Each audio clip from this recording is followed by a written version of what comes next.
my guys were playing so hard today. They were giving me a chance to get a break, and if I would have came in and did anything but give my all, it would have been all for nothing. You know, the way that they were playing, it was inspiring. So it didn't matter how long I sat when I came in. I was going to give it everything I had. Thanks to them.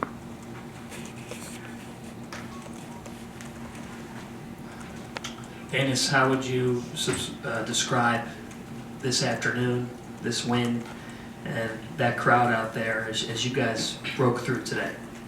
Yeah, from the beginning, you know, when we first walked out for shoot around, we didn't see we didn't see people in the arena, but we saw all the shirts and all just the white out and everything we did for the game. Like, we sent out tweets, so we knew it was just gonna be a great environment, and we knew.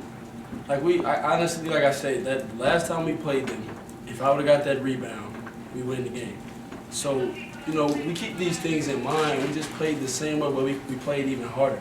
So, I mean, it was really just great to see. Feel like we got better.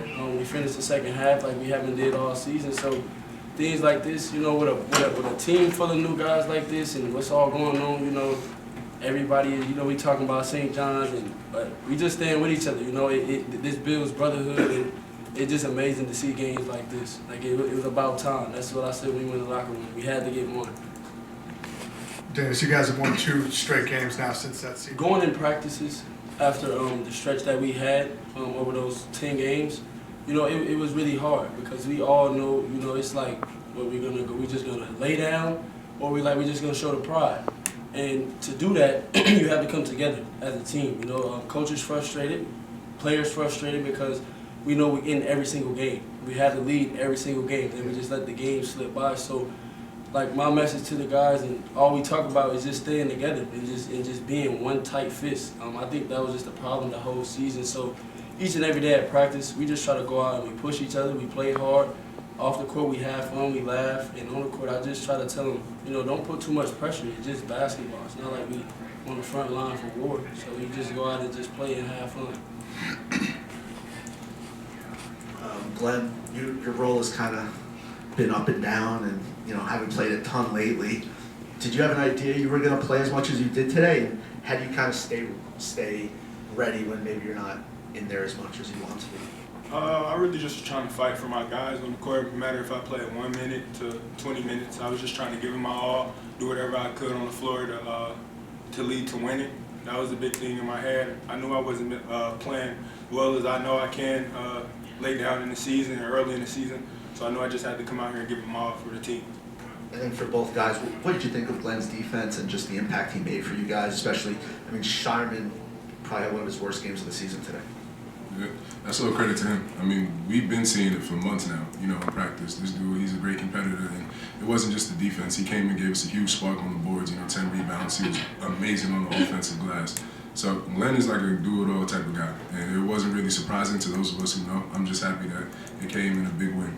Yeah, like Jordan said, I'm really proud of GT. You know, after tough games, when we lose and you don't play as much, when you know, background that he came from, you know, he was playing a lot at Oregon State, and the role was very different when he was at that school. So every game, you know, I just try to talk to him and just tell him just little things like, you just stay with it, just stay with it. You know, you're good. Don't waver or anything like that, because this is how it goes. You know, you have games like this. Like, we don't have Glenn Taylor, we don't win the game. So, you know, we really just proud of him. I'm really just happy for him because he just showed that. I told him that's the Glenn that I know.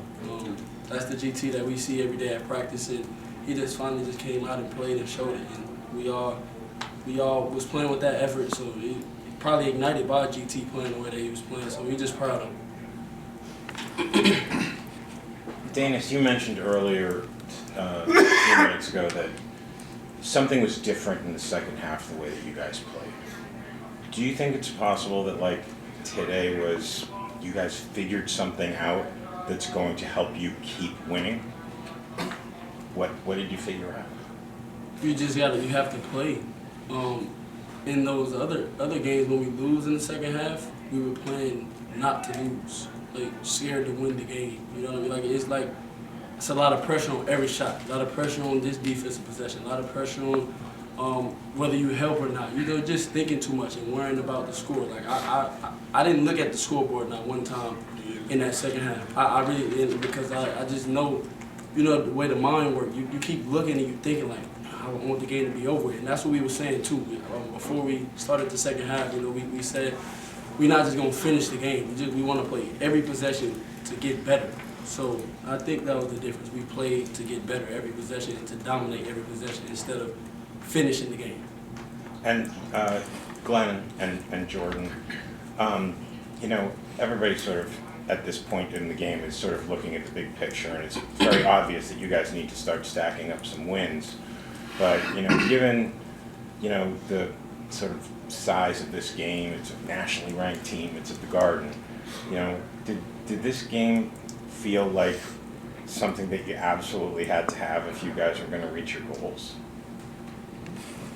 I feel like coming into this game, we wasn't looking ahead. We were just trying to take it game by game. We knew this was a big one coming off their win to UConn, but it was no doubt in our head we was going to win this game. And I just feel like we just got to continue to do that, stack games, and who knows where we go. What do you think, Jordan? I think that the magnitude of this game was something that was in the back of all of our minds, but you know, more prominently, coach has been saying every day, nothing changes if nothing changes, right? So we've been so locked in on doing all the little things that translate to winning, you know, making that second effort on the rotation, boxing out on the glass, making sure we sprint the floor. Those are the only things that's in our mind, and it's helping us get better as a basketball team. And as we take care of those little things, it's starting to translate to more and more wins. For you guys who wants to jump in, 24 assists, 3 turnovers, just about as good as you can possibly do. Just talk about that, and that's as close to, you know, the blueprint that you guys have in your minds as to what you guys are capable of doing.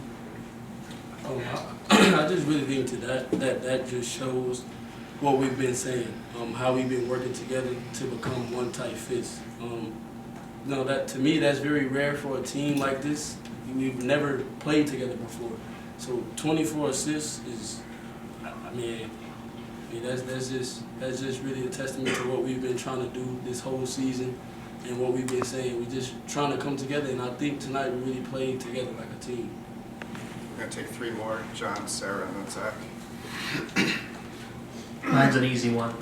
I just want to know, do you guys think that Coach's white suit should come back? Most definitely. Most definitely. We know we had to win. We came out with the white suit. Yeah, that's exactly what we said. We can't lose. He came out with that on, you can't lose. What you think of the fit? You can't lose. He looked sharp. He was clean. Coach was clean. He was 10 out of 10, so he can't lose like that. You can't lose when Coach got that on. That's a super suit. Yeah. Jenkins, I've asked you before about this mindset of the team. You have a specific mindset that you wanted for the team. Do you think that all of the entire team, not yourself, Dingle, and Taylor, have kind of all collectively have this one mindset, and you guys are there? You found that mindset that you were looking for a few weeks ago. Yeah, you know, we definitely showed it this game. Like, I mean, this was the best game of the season by far. I mean, even though Alexander did have 31. I mean, he was making some tough shots, but I just think every possession we really executed the game plan for 40 minutes. And, I mean, you just can't ask for nothing better than that. And the way that we performed tonight, we really took on the mindset. And we've been practicing that way as well, you know, and it's really hard when the season is going like this to stay with it like this, and you hear all the negativity and, oh, we're not going to make the tournament and things like that. It's really hard to go really easy to go the other way. So, I mean, we was really just proud of each other, you know, that we came out and had that mindset. Like, we were saying, basically, it's a pride game. We got to stand up, show what we made of, show our true character. So, it was really fun to see that. I guess for any of the guys, what was it like, you know, to finish out an opponent like that? They just beat UConn, number 15 team in the country. You've had so many of the close ones, you know. You've had so many of these teams down at the half. What was it like to finish out that game in front of a crowd like that, and, you know, to finally break through? It's about time. We had too many that we gave away, and there was a lot of games that we knew exactly where we messed up. Like, you know, DJ said, there's never one play that happens, but, you know, like DJ said, he always takes things personally and looks in the mirror first. If he gets that rebound at Creighton, you know, maybe we win a couple stops at Marquette and UConn, we probably win those games too. So we just needed to make sure that we kept on playing free and loose. You know, I think that 24 assists and, you know, the low number of turnovers was a reflection of our confidence growing as a group and our abilities and the trust that we have in one another. You know, we're starting to gel really well, and we didn't get tight. So I think that in order to keep on finishing our games, you got to keep on playing the same way. Okay, thanks, guys. Thank you, brother.